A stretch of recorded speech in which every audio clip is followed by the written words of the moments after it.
Welcome to the southern shores of Vancouver Island in beautiful British Columbia. The capital city of the province is Victoria, which has a population of less than 90,000, but the Capital Region District has nearly 400,000, which is about half of the total population of Vancouver Island. And within that region is North Saanich and the beautifully well-kept North Saanich Marina. With 655 slips and the ability to berth up to 70 footers, this is a beauty spot just outside Victoria that's home to all manner of vessels. And dozens of boathouses, a great option given you can keep your boat in the water here year-round. Always eager to meet people new to the boating lifestyle, I hooked up with Mike MacDougall and his wife Barb on their 1987 Bayliner Sierra 2550 named Summer Wind. And at this point, they've only had it for 8 months. And this is first boat? First boat. So new to boating. So I had an Explorer 200, like the inflatable one from Canadian Tire. I had one of those when I was a kid. Does that count? That totally counts. If you're floating, you're boating. This is a little bit different. A little bit different, more power. So, yeah. So what got you into wanting something like this? Honestly, it was a fluke. I've always been drawn to the water. I've always wanted a boat. So I was looking for a fishing boat. And the more I got into thinking about it, the more I thought it'd be more fun to go out and cruise and check out the islands. We've got some of the best boating in the world around here. Minutes from port, minutes from the harbors. We're gonna get more use out of it cruising than fishing. That's this, I started looking to see what I could find in sort of the budget that I had sort of set myself. Yeah. I came across this ad on one of the local online ads. And the best part was it was advertised as a 22-foot boat. So I started looking at what mortgage is gonna cost me. Okay, I can do that. One of the guys I work with, he's been a big boat guy. His dad's Coast Guard, his whole family's Coast Guard. So I'm like, come take a look at it for me, would you? We got there, we fired right up. And he's like, buy it. I'm like, why? He goes, because even if it sinks, you can pull the motor out and sell the motor for what you're paying for the boat. I'm like, all right. Buy the boat. Yeah. What do you say we open it up a little bit and Yeah. There's a lot of nice custom homes up there that are all off-grid. Then there's the big beach that everybody just hangs out on. I had my new pals take me out to where the locals would go for a day trip, the Sydney Spit. After all, multi-day cruises aren't the norm for most people boating only on weekends. It's 20 minutes at a cruise from the harbor, and everybody goes there. I mean, it's beautiful sandy beach, secluded. So that's totally like the off-grid. local hotspot. Like if you're on a Friday, you get to the boat and you're done work, because we're not far from Victoria, right? No, like, we're 25 minutes from Victoria. Friday afternoon, you're not going to go away for the weekend. You're going to go to Sydney Spit. Early in the day on the first weekend of the summer, and already there was a good collection of boats here. I can definitely see why this is the place to be for the locals. But I've had enough of being a passenger. So we said our thank yous and goodbyes, and the next day, on a hot morning that created one of the funkiest fog banks I've ever seen rolling across the Sydney Spit, we got our own cruiser, a land yacht. The perfect option for tourists like me to explore the waterfront. I think it gives you greater flexibility than being in a hotel. You know, it allows you to either, you can stay longer, you can move on if you don't particularly like the area. Fraser Sim has owned RV Rent Vancouver Island for a few years now and says the beauty of using Victoria as your starting point is you don't have to drive for hours. 10-minute drive, you're out in the wilderness, essentially. Whether it's the ocean or on land. We're taking the largest in their fleet, the 30-footer, and heading for the South Shore, all the way to Pedder Bay, which is only about 40 minutes away, but feeling remote and serene. And of course, it's got a marina, which boasts a fleet of rental boats that we're going to be back to check out later in the show.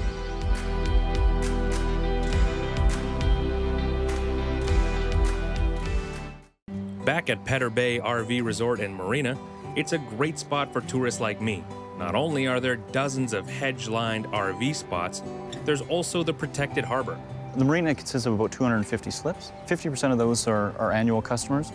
We fill up in the summer, starting in May into September, we go to about 100% capacity, most of which are the fishing community. We're in the heart of some of the best fishing grounds in the world. We run a rental fleet all year round, but in that winter season, we have 6 boats.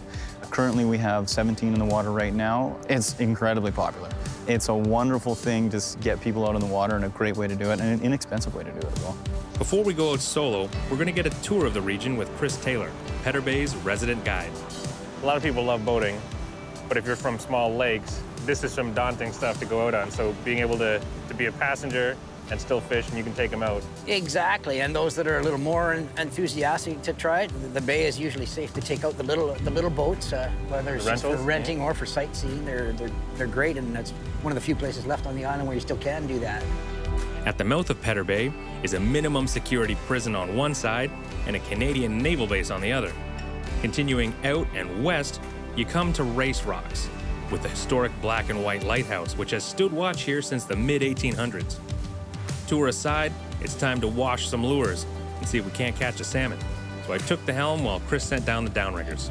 I'm biased because I'm a guide, but I would say go out with a guide the first time because you'll learn techniques and things that will shorten your learning curve before you try and rent a boat and do it on your own. There's lots of stuff to see. There's a lighthouse, there's seals, sea lions, eagles. Exactly. I mean, I take some of that stuff for granted because I see it every day, but... And I guess you see whales sometimes, right? Yeah, we see them fairly often here, sometimes from a distance, sometimes they come right up close. And that's when we usually put the fishing gear away and enjoy the show. Next day, we're back at the docks, this time heading out solo. So yesterday, we braved the cold and wind and got to see all the highlights and hot spots and do a little bit of fishing with Chris, which is a great way. You can go out with a guide, get out on the water, out on the ocean without it being daunting. But if you're like me and really want to be behind the wheel, you can do that too. Pedder Bay has a whole whack of fishing boats like this one in their rental fleet. And they outfit you with all the gear too. Nets, downriggers, rods, lures, crab pots. Come by our RV tonight. Seafood feast or hot dogs. First, we set up and sent down a crab pot. Seeing a couple crabs. As red rock and Dungeness crabs are all over the place apparently, and are some good eating. Then it was time to set up the downriggers. Not everybody loves being out on big boats and likes the cruising lifestyle, or is comfortable driving one. That's fine. But don't think if you come to Vancouver Island, you can't and shouldn't get out on the water. Something like this is perfect. This size boat, 50 horsepower Yamaha, anyone can handle this. Calm, beautiful, so serene, the salmon are sleeping. So let's go check that crab pot. We got crab. Our success caught the attention of a local, and when we sent it back down for round 2, that neighbor turned out to be a little less friendly to our mission than we first thought. Luckily, once we reset it a third time, we had a full-on ocean party. Prawns, flounders, and even more crab. Meanwhile, back on the boat, we had a different kind of neighbor pull up. I boated a lot of places. I can safely say you don't see this every day. We got skunked on the salmon fishing and didn't happen to see any whales, but this kind of makes up for it. Don't let the fact that we saw a big Navy ship today, but there's a giant ocean right behind you, intimidate you. Watch the weather, talk to the local staff, and you can take out a rental boat of any kind and really enjoy your time, because BC is beautiful for a lot of reasons, but in my eyes, one of the main reasons is its coastline and its lakes. So get out there, get on the water, and hopefully we'll see you out here again real soon. Of course, the best way to end our trip was to feast on our freshly caught crab, making sure, of course, that they met the requirements to keep.